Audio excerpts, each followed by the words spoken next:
matchups here, though, a little bit more for DRX. You have the Lucian lane in the bottom, you have the Galio that can neutralize the Orianna pretty well, and then you have that counter matchup for the Rumble there for Rich topside. Secure this first dragon. Yep, not to mention the fact that Berserker is catching a wave towards that bottom side. So Handle is They're fighting for this, up though. Life momentarily. Life goes in, nice double pulverizes. The heroic entrance will come down. They're looking to turn on the bottom lane. As DRX with the flash forward, and Life will be taken out. That's first blood over to Teddy. And that is a great way to set up the Fountain Laser. Yeah, Bulldog did not have mana.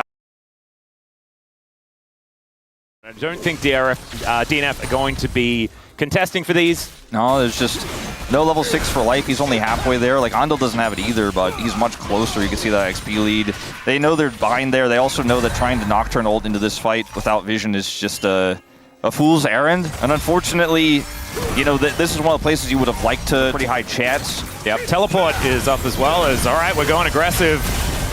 Berserker does manage to land the Deadly Flourish, but this Unbreakable Will is not quite enough, as Life will be able to limp his way up and not going to be able to defend any sort of Drake take or anything like that. Bulldog still retains control of mid. I think DRX understand that they need more people here towards this top side of the map because Rich is now very, very vulnerable. No arm guard or anything like that to help him out, as Teddy will be putting on a little bit more pressure, having to respect the 4th shot here. All it takes is one little team fight here for DNF to get right back into this game. I mean, they're ahead in gold right now, but I mean, this could really put them in full control.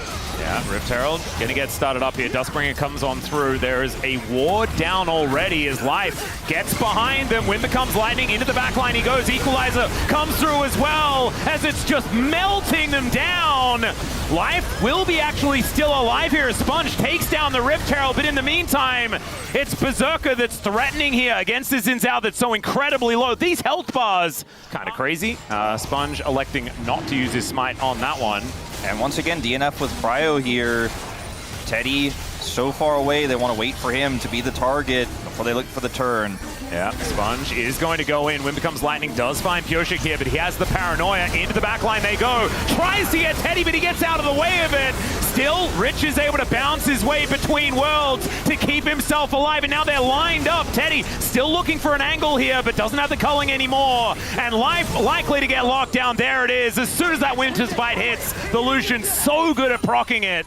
And down will go the Alistar. That should mean that the Drake belongs to DRX and Soul Point too. This is such a good sign for DRX. I mean, Soul Point is massive, but the fact that they're able to win 2 fights back-to-back where Teddy is untouched. The first time because they engaged before he was there. The second time because he reacts instantly, has an amazing flash dash away there, and does not actually get picked off. They turn the engage on DNF. When you have a control mage mid, DNF can use that extra money in the coffers to deny Drake after Drake after Drake. As Paranoia comes down, they're looking for Sponge to be able to take him out here. Deadly Flourish is going to connect, but he's pretty well protected. Shockwave connects onto Teddy and to Sponge. The pulverizes there as well, and Teddy is just melted down. Nowhere good to go, and DNF, they spring to life. They will be able to lose life, unfortunately, there, as Rich is going to have to try and get himself out of the way. The flash will be utilized in order to do so, but now the Otacon should go over to DNF. That gold lead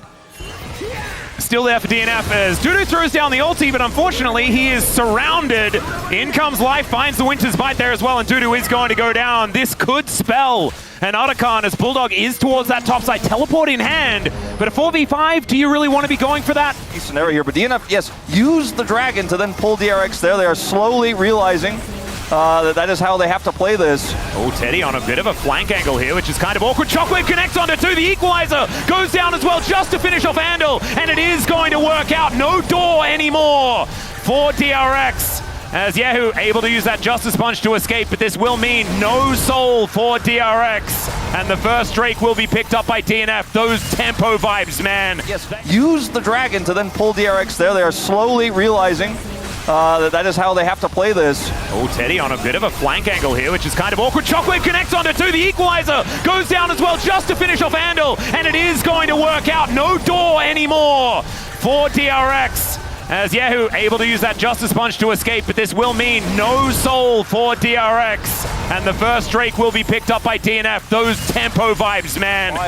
And without it, DRX win a waiting game. In the meantime, we've got junglers doing battle with one another, but the fear is fantastic. Shockwave is even better from Bulldog. As Teddy's been exhausted, this culling is not going to be doing the damage that they want it to, and now Dudu has made his way into the fight. Equalizer still up and available. DRX need to be so careful because this Rumble is so scary. Still Teddy trying to go aggressive as Dudu is going to go down. The Equalizer still doing some work, but this is the DRX show now. Teddy's just dead because he walked up the red carpet, but thankfully Rich is still there with the damage, grabs the double, and DRX find their first team fight win. A mid-outer turret here. He's the only one alive here for DNF. He's going to get away with it. He has the curtain call. There's no way. Yeah, sorry, curtain call doesn't actually do anything to a Braum. So that is going to be Baron. Still has the Equalizer up as well, so if this Shockwave is going to be found, it could be a huge deal. You can see DRX trying it their very best just to spread out as Pioshik will have control of this area. The Glacial Fissure goes down, but it doesn't quite work out here. It is going to be that Infernal Soul locked up for DRX though, and DNF just not actually pulling the trigger on anything. Equalizer still up, Shockwave still up.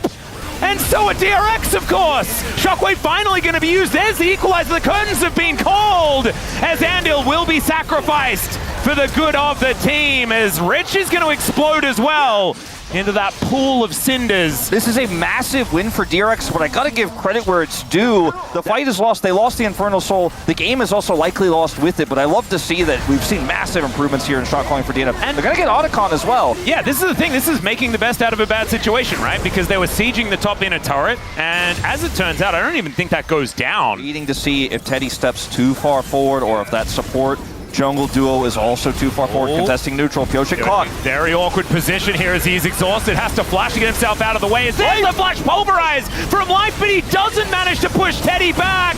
Oh, it's a disaster in the end. They do get the combo onto Teddy, but that Maw of Malmortius means that it does basically nothing. And now the culling is a deadly back scratcher for Dudu, who's the last man standing. And as it felt like DNF had the initiative in these fights, they lose all of it and probably the game. Yeah, I think this game is just simply donezo. Voidlings here going to help them start hitting this turret. The wave is just a few seconds away, and with these death timers, this certainly should be the end here of game one. A heroic attempt from DNF here, but DRX got Teddy ahead. His positioning was phenomenal due to now just one man against the world. A little bit of desperation there as the buffed up Rumble on this patch, not quite enough to deal with the Fountain Laser in the end. As Life turns up, man, he's going to be kicking himself, right? I feel like Life has had so many better performances than from earlier on in the year, but that last play must feel terrible. These were some of the best highlights from today's matchup. Which moment was your favorite? Let me know in the comment section below. This is OP, and I'll see you tomorrow. Take care.